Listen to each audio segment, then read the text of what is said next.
Our today's guest is Deepak Lamba. He's got over 11 years of experience, and I'm lucky that I got a chance to work with him. What I really like about him is his solid sales concept and the principles. Today, he leads sales at Hubilo, which is a very cool virtual events platform. Today, he talks about probing. In fact, he shows you how to do it. Let's welcome Deepak Lamba. Come on!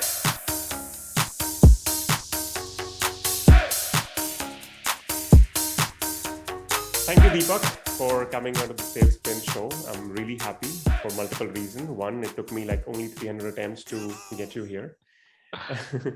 Actually 301, and I'm glad that you finally agreed to be here. So what took you so long? I'd say busy scaling a company from zero to a $10 million business. It takes a lot of effort and pain. So, I thought you guys were 20. We will be. It would just take another 6 months or so. Okay. All right. Awesome. Yeah. All I've heard is like good things about your company. And I think we have worked together at the same time. I know tons of people who you have hired who could be my potential hires, but you guys hired it. So I mean, I can't even think of approaching them because I know they're at a very good place under your leadership, under other people. So anyways, thank you so much again for coming on the show. Pleasure. You decided to talk about a topic which seems very crucial, and yet not many people pay attention to it. Do you want to talk about what you are going to talk about today? No, absolutely. I think the topic that I've chosen is probing. And if I have to sum it up, probing is very, very important simply because of the fact somebody has knocked up your door and now they're interested about your product and services. Now, effective probing would do two things for you. You'll have two outcomes. Either you'll have a great customer who is an ideal fit for you, or at the end of the probing, you realize that probably they're not the right fit for you as a customer, and onboarding them would lead to more problems, right? Both of them, I'd say, is a desirable outcome for me. If I'm onboard a great client, that means my LTV over the term of 12 to 24 months would be really, really high. And if I'm able to avoid onboarding a wrong customer who is not an ideal fit for me, I am not only avoiding a churn, but I'm also avoiding a bad customer experience who could effectively impact my future clients. So that's, I would say, are the two very important outcomes of an effective probing. That's a fair point. Now, a lot of listeners and a lot of people who are watching this might not even understand the term probing, and they might be, Googling this right now. And we might understand probing in general, but they might not understand probing in the sales sense. So can we like dumb it down for people? Like, what does probing even mean? Let me like really simplify that. So imagine you visiting a doctor and he takes you through a series of questions to identify the real issue, right? Similarly, in sales methodology, if a customer shows up and let's say they want to inquire more about my services or the product, I want to ask them a series of questions. These series of questions could be both open-ended or closed-ended to really identify the set of requirements, their expectations, their emotions, and their feelings behind the search for an ideal product or service. So this is what probing is. At the end of the probing, at the end of this process, we are able to identify and we are able to answer questions like, what do they need? How soon do they need it? How desperately do they need it? How big of a fit or how good of a fit my product or a service is with respect to their requirements. Okay. So when I was in my SDR role for the first time, I'll be honest, okay, the way I thought of probing was that, you have to do this as an exercise so that me as a seller probably has the benefit. However, as and when I've spent a few years, what I've come to realize it's not the case. It's actually benefiting both, because like you said, you don't want to onboard a customer. You don't want to win a customer only to get churned 3 or 4 months later, right? So you want to establish that, hey, whatever we are doing is in lines with what they're expecting. So there's a mutual fit. So there's a win-win for both of them. Absolutely, absolutely. In today's day and age, effective probing coupled with transparency would give you a client which will stay for you, will give you a right client which will stay with you for a very long, long time. And the opposite of it is, for example, you're speaking to someone and they turn out to be not an ideal fit for you, but the experience is going to be so good for them that they might end up being a referral for you, right? So you just got to look at the outcomes of a conversation. So I think we have just touched upon, like you said, the two outcomes when you actually become good at probing, and why you need to do good probing. How do you actually do it? Now, before we get into that, another thing is from a sales perspective, effective probing would also help you identify what kind of a plan or a product or a service that the prospect needs, because you could be selling maybe more than one product. You could have more than one plan, right? So effective probing not only helps you identify if they're a good fit for you or not, but also it helps you to identify what kind of service, what type of plan would be a good fit for them. Because what could probably happen is either you can undersell or oversell a client. That could also lead to a bad experience, right? So that is why this is another outcome that I missed sharing. But effective probing also means that you're able to sell right. Now, how do we do that? I think every SDR or an AE goes through a pre-call research. They try and identify who this person is, what this industry is. But I think right when you're in the call, you got to start up with some, a few open-ended questions like, can you tell me a bit more about the reason for your search? Why are you looking for a service similar to ours?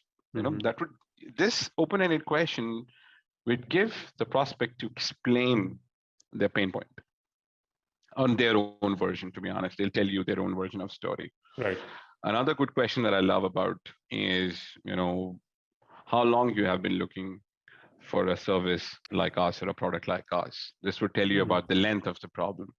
If the answer is something like, it's been 6 months, I'm looking for a service, why did it take 6 months? Like, is it not a burning issue for you? Now, this question would actually help you understand what is the severity of this issue, and how desperately are they looking for it, and how long, how quickly you want to solve this problem. This would tell you about the urgency. And how does an ideal solution look for you? For example, I want to know, like, okay, you're trying to solve this problem for 6 months, and it is a high priority issue, and we want to solve that immediately. Okay, but how does an ideal solution look like for you? Because what you're offering, with this particular question, you're trying to now match up what the prospect needs and what I serve, right? And this is also the start of your kind of a, Sandler's did it very, very right. They introduced the concept of something called pain funnel, which I really, really like, because this also helps, asking a few questions related to the previous experience. Did you use any other solution to solve this problem? Why the solution didn't work for you? What was your experience? What would you want to do differently this time to solve this problem?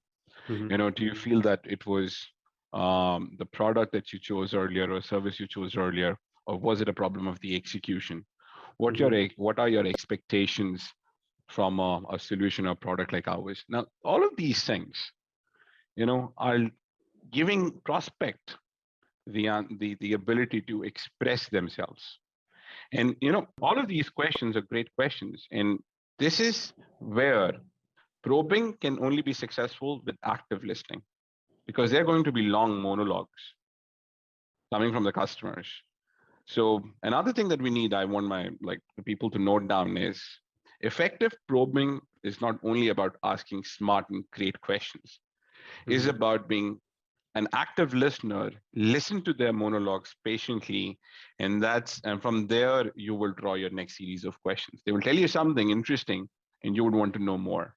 Now, this interest that you have, the more interest that you take in their stories, would eventually help you to win their trust as well, because you're patiently listening, you want to know more about them, and you could also, either this will give you opportunities to share your side of the story, share your experiences, and even empathize with them. So you would start imagining where this is all leading to, right? Yeah. This gives this immense amount of opportunities. If probing done right, you could end up selling a 100K deal on a phone if you catch all the points. And effective probing also gives you your MAP, that's your mutual action plan. Some of the reps get lost. Okay, fine, I had a great call, but I don't know the next steps. Probably you're not listening then, because the next steps were the answers that the guy was giving. Probably he wants to do a proof of concept, a free trial, He wants to see some sample data, depends upon whatever product or service that you're selling. He's giving you a problem statement. He's giving you everything that you need. Now Right. he needs an action plan from you. And how would you assure them? And how does your product solve their problem? Is the evidence now he is looking for. Got it. So I have a follow-up question. So of course, since when I'm on LinkedIn, I think there was a post from like one sales leader where he made a very vital point, which is that, hey, today if I'm a buyer and if I go on a call with, let's say, an AE or an SCR, I'm not expecting to be in a series of conversation where I'm giving them a lot of inputs. I do want something from them as well. Now, here is the problem statement. Most of the calls usually run for 30 minutes, right? You have 30 minutes, 2 to 3 minutes for people to settle in, 2 to 3 minutes for chit chat, and then you are left with 25. And I'm guessing in the last 5 minutes, you wanna run your mutual action plan, like you said. So you're left with 20 minutes. In 20 minutes, you wanna ask them the questions, you wanna probe them. At the same time, you wanna demonstrate enough value that there is some mutual actionable plan, like you said. How do you do that in that 20 minutes? Now, the problem with probing is it needs to be done in the right quantity. Either you can overdo probing, you can make this an interrogation session for a prospect, or you could, ask too few questions that you're lost, that you don't know what the next steps is. So probing needs to be in 3 parts. You start with a couple of open-ended questions to make them easy. Tell me more about yourself. What role do you play at the organization? The first question about the person. Tell me something about what problem are you trying to solve, and what is your version of your problem? Okay, he tells you the problem. How does an ideal solution look like for you? Right. And a couple more questions you put in is like how long you've been looking for a solution and how urgently you want to solve. So these 5 questions now give you the answers. You know about the person, you know what the role they play at the organization, you know a version of the problem as explained by the prospect, and you know what the ideal solution looks like. Now the next series of questions needs to be map the issues with your solution, right? You have the problem statement with you right now. So for example, I'm looking for a solution where I will have information about all my prospects, like a database that comprises of phone numbers, email addresses, all the popular databases that are out there.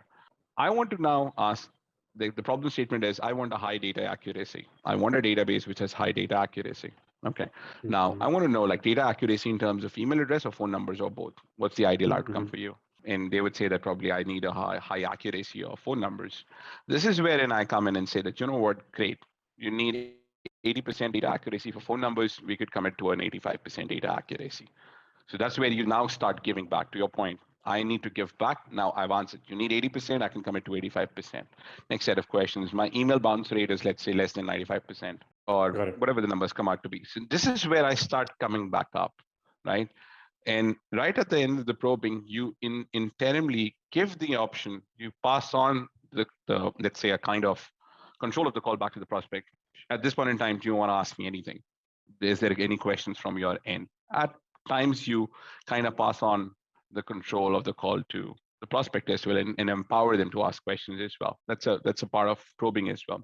Now, in the last half, or let's say in the third half, in the third part of the probing concept, you're really talking about, so what do you plan? Like, I do have some next steps in my mind, but I want to hear from you as to how do you want to take things forward. This is exactly the moment the prospect would actually tell you the truth, and you will be able to identify if his window shopping is really interested. Because if he has certain next steps in his mind, completely, they will come out with it. But if they don't, they'll pass on this particular bait into you. And if you have to decide the next steps, it's not coming from the customers. You take an understanding that I would have to put in a lot of effort to convince this prospect, because they aren't convinced on my first call at least. So either my email or my demo or my POC needs to be really quick. But on the contrary, if you get the next steps from the client, from the prospect, you actually just now got your mutual action plan from them, and you just need to make it better. So this is how, in 25 minutes, divide your probing into 3 parts, dedicate the first part, make it about themselves. At the 5th question or 6th question, ask them about how the ideal solution looks like, map your, product and services with the problem statement that they have, lead them towards the next steps. This would come with a lot of practice, right? This plan could go for a toss suddenly if the customer says that I'm not going to answer anything for you and start talking about yourself. Yeah. Then you lead with questions. Then what you do is, okay, fine, I'm going to start the call. Hey, this is Deepak from Hubilo. We do virtual tech, and these are kind of features that we provide, right? This is kind of a brief introduction. Right. And I know that the customer is waiting for a lot more information from my end, but I need to slip in questions. So I would like let me take a rain check while we are demonstrating or talking a lot about the product. I want to take a rain check and would want to know, am I moving in the right direction? Am I talking about the things more relevant to you, right? These kind of rain checks that we're going to do, we don't need to go into a monologue where we if a customer says that go ahead and present and you present for 25 minutes straight. No, take a rain check after initial 5 minutes and ask them and confirm, are we going in the right direction? Do you want me to stress on something else? The person would say, no, keep going. And probably you can understand that probably I'm in the right direction. I'm not so sure, but I have done my pre-call research. But don't you think, Deepak, a lot of time people would say just to be nice to you because they don't want to give you a lot of inputs. How do you judge for that? No, absolutely. It has happened to me multiple number of times when I've given demos, asked these questions around. And yes, there are types of audiences in reality. And they are the type of people who don't want to give out much. Is there a magic or a silver bullet to solve that problem? No, unfortunately not. Because we're salespeople, we're not magicians. We can't, we try and read people's mind, but then you got to rely on your gut and your instinct at that point in time. If you're not getting something, if you're not getting much from your prospect, that means consider yourself that you got to do the best. And that is where your pre-call research comes in handy. You read about that person about LinkedIn, you got to motivate them to have a conversation. It would only happen because you have done a lot of research about them. Yeah, so for example, let's say if you had implemented a solution, let's say, which I'm selling you now, I'm demoing the product, and I could actually bring that up. Hey, Deepak, I see that, you were responsible to bring this solution in your previous company. So I'm guessing you already know about this space already. I don't have to, educate you about this space. Is there anything specific which you're looking for, or any reason why you're not implementing the same solution, for example, which you implemented in the previous one? That will probably open up doors, like you said, that is offering me to allow prospect to, speak more about himself and his past accomplishments. And he'll probably give you something which you can use. Absolutely. I'll tell you what another tip is. It also, it highly depends upon how you open the call. The first 5 seconds of a call, the 5-second rule is important. Trust me, and this works on human psychology. If you open up a call with high enthusiasm and, with a smile and with high energy, even if the client, let's say if the prospect came in a mood to grill you, would have a change of heart. And so that's why we say, 12 years ago when I got my first sales training, I was told to keep a mirror in front of me, a small one, and just ensure that whenever you're speaking to a prospect, you're smiling. And though back in those days, 12 years ago, we're not doing video calls. It was like a hard phone that we were using to make calls. And we were just to assume we had to read tones, audio tones. We would have to read the tonality of the prospect to understand their moods, not their facial expressions, which in today's age is a luxury, I'd say, that people have. We didn't have that back then. So research, have a pleasant opening, maintain high energy and enthusiasm if you want to end up having an effective probing session with the prospect. Fair point. I think we have discussed a lot about why probing is important, how to actually do it, how does it actually, how would this look like on an actual call. I'm always of thought, if I want to be good at something, I really want to be, go to the depth of that particular issue. For example, now I realize that probing is important. I want to know, how do I actually do it? So these, whatever we discussed so far, these might not be actionable tips for someone, let's say, who's starting the career. This might be good for someone to, let's say, reiterate what he already knows. Let's say if I were a newbie, okay, I have no idea how to become good at probing. What do I do? What do I read? What do I study? How do I become where you are or where other good people are? I think there's a ton of sales material out there. I'd say start with Sanders. That's the basic 101. They have really good set of questions that they have articulated for different situations. I think most of the viewers are already following sales sprints, so I think that's the second best place to go after Sanders. I think learn from your real lives. I think there's already a lot of content out there. And the best advice that I got in my life about sales was that there's sales happening everywhere. The Yeah. sales conversations, every conversation is a sales conversation between two people. Whatever is happening, it's a kind of sales conversation. Either you're trying to win an argument, either you're trying to convince someone to do something, right? It's all of this is a sales conversation. Now, anybody who's starting a career, you could start imagining, you start thinking about, your first visit to the doctor. The doctor asks, for example, you say that, I have an upset stomach. The questions start like, what did you eat last night? What kind of symptoms do you have? Do you have fever, etc.? What they're trying to do is trying to analyze the problem statement by asking a series of questions. And they are inquisitive. Great probing thing or example is talk to a toddler, talk to a 4 or 5-year child. The kind of questions that these folks going to ask is going to drive you crazy. But look at their intensity, look at their nature, like look at their effort to know the truth. That is where you learn from. So sales for me, yes, there is a lot of content out there, a lot of books have been written.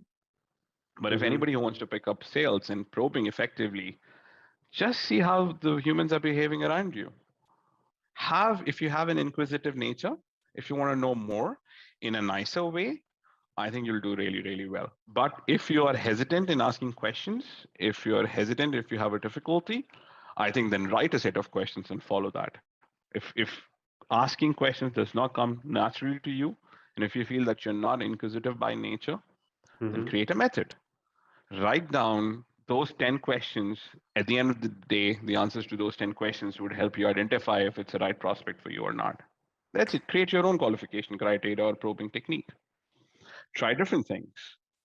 Right? For example, for me, if I were to share an example, the way that I have probed all my life is, hey Rahul, what's up? How are you doing today? You would say that I'm doing good, great, good. The next question would be to do an expectation setting before you start asking a series of questions. Is Rahul, so what we're going to do is on this particular call, we're going to ask a few questions. Reason, we want to see if we are a good fit for each other. So set the expectations, working towards an outcome. Move on to the next part. Rahul, even before we begin to start talking about, what are you looking for and what I have to offer, I'd like to know a bit more about you. How long you have been working for ABC Incorporation and what role and responsibilities that you have. Then you will talk about yourself that I've been into sales for, let's say, about last 12 years. I've been going ahead and, created a lot of SDR processes, trained and coached a lot of SDRs and BDRs and worked at different organizations. This is my roles and KPIs to generate pipeline and opportunities and maintain high level of SFDC hygiene. Let's say that. These are my core responsibilities. Probably I could slip in an interesting question. What do you love more? What does the most exciting part about your job? Now, this, if you're comfortable to pull off with your personality, you should do that. But if you think that you'll not be able to do it, don't experiment. Don't go on the adventurous side. So probably, I'm going to ask, and I do ask this question, what excites you about your job? What do you like? What do you love more? Now, why is this question important is you got to check the answer. This is completely about that person. Now, the answer to this question and the way that they answer is going to tell you how excited are they about this particular call. Now, if they are highly excited, they're going to give you some great answers. If they're not excited, but they have the opportunity to talk about themselves, they can get that excitement level up. So you're tricking them. You're tricking them into talking about themselves and creating that unnatural or let's say artificial excitement. But the moment that hits and you start talking about, oh, that's great. You know what? I love to do the same similar things. What is exactly that the solution that you're looking for? The answer to that question could be, I'm looking for a database which has high accuracy for email and phone numbers and, titles and, highly accurate database system. Okay, great. How long you have been looking for? You could say that I'm looking for about 3 months. For 3 months, you've been looking to deploy a solution, or are you looking to replace a current solution? Right. Now, if you're looking for a new solution, it becomes a bit easier because you have nothing, right? But consider the other scenario. I have a solution in place. Okay, then why are you looking for it? I'm just looking out if there is something better than what I have. Right. Can you define better for me now? Exactly. Yeah. right?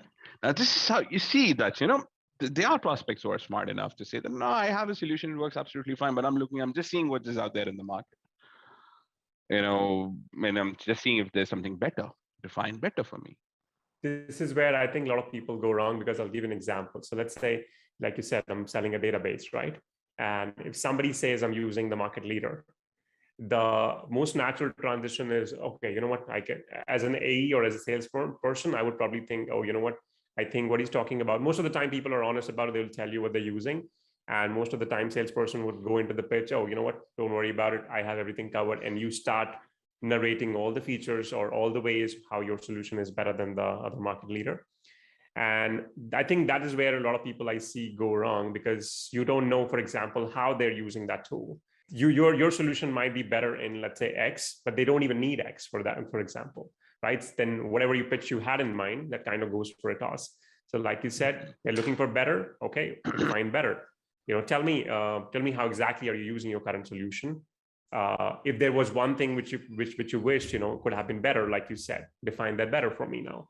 Now it's contextual. Now you understand, okay, he's talking about, let's say, better email accuracy or more phone numbers or LinkedIn extension or whatever that feature of the tool is.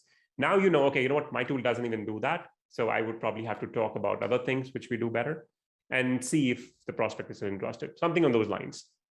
Absolutely, something in those lines. So, again, as you mentioned, they're going to give you some context about it, and that's where you start fitting in small nuggets of your product. For example, I could even slip in and say, look, you define better. Then you say that, I'm looking for database which has high accuracy of phone numbers. Okay, great, Rahul. Right. I think that's a very valid ask. Then would you agree? Now we're talking about some close-ended questions now. Would you agree that the reason for high accuracy data for phone numbers is that would help you increase your connect rate? Yes. Increase in connect rate would actually mean high number of opportunities. Yes. High number of opportunities means an immense increase in pipeline and could effectively impact revenue. Yes. Suddenly, you got the client to say yes to about 4 close-ended questions. Yeah. That means you got him on the zone. And now exactly that's wherein you say, would you be interested in trialing out our product? We offer a 7-day free trial. We're gonna start with an onboarding exercise. And then at the end of the 7 days, you can see the effectiveness of our database. And probably we can help you improve these metrics. And definitely you're interested in increase those metrics. Naturally, you're gonna say, let's go ahead with it.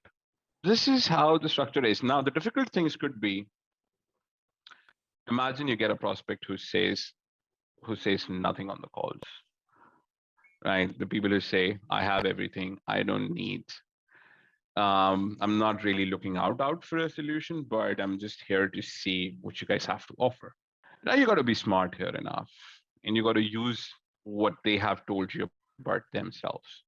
Hey, Rahul, you're a senior director at the organization that you work for, and I see the time is of immense importance for you. I could definitely walk you through the entire platform that we have in about 20 minutes and try to squeeze in some points. Mm-hmm. But I won't do a good job without your support. Mm-hmm. So if you're not actively looking for a solution at this point in time, probably we can connect back later and then whenever the time is ready when you're exploring. And most of the times, the answer to that question is, no, go ahead. I want to know about these 3 things, because they don't want to be rude to you. They have definitely scheduled 25, 30 minutes with you, and you have really empowered them. You've put them in a position that your time is important. So if you're not actively looking for a solution, if there is nothing that I can solve for you today, let's connect back. I can send you some collateral and things like that. Now, why this is important and why most of the salespeople won't do it? Because they have the urgency to pitch, not to probe, and not to walk away. Right. So the detachment thing, right? The detachment, yeah. And this would put them back on. This would okay, fine. No, I'm here. I need to understand about these 3 things. Okay, great, Rahul. So you want to understand about how do we provide accurate data? Great. Can I just have a couple more questions answered? And it would help me to demonstrate my, the capabilities of my product. So if the opposite of that could be the client decides to move out, hey, I'm not looking for it. You will feel bad for about 5 minutes, 10 minutes. But imagine going through the entire demo and that client ghosts you. You're saving time for him and for yourself. You're saving to saving yourself from the pain. True, true. Right? I mean, I think, yeah, you have to think about the long term. At the same Right. time, like you said, he's probably gonna ghost you, or probably whatever worst case, deal never closes. He says, you know what, I'm not interested. I was never interested in the first place, and that is something which you could have figured out in the first place, in the first Right. call. Yeah. Like you said, you would have probably felt bad for a few minutes, but yeah, after that, you can actually move on to better prospects. You can actually, chase those deals which have more high potential, right? Which makes sense. Right. I think this has been super helpful, Deepak. Honestly, I think this is probably the only session we've had where we have had so much wisdom, at the same time so much real practical examples. So this kind of really helps. Now it's a time to kind of grill you in real. Okay, I have a rapid fire for you. I have 5 questions. Let me know when you're ready. Sure, let's start. All right. Your current celebrity crush. Kiara Advani. Same. Your idea of a great holiday. Sleeping. If you were not in sales, what would you be doing? Oh, that's a pretty tough one. I really don't know what I've been doing. I don't think so. I don't know. I would have tried my hands at acting, but I don't know how would have that worked. All right, that's a side I've never seen. One company you want to work with in the future? My own company. Okay. One sales leader you would want to see next on SalesPen? One sales leader. Jordan Belfort. Oh, all right. No comments. Okay. Thank you so much for coming on the show again. And you don't win a hamper in case you were thinking you won. You should raise funds for that.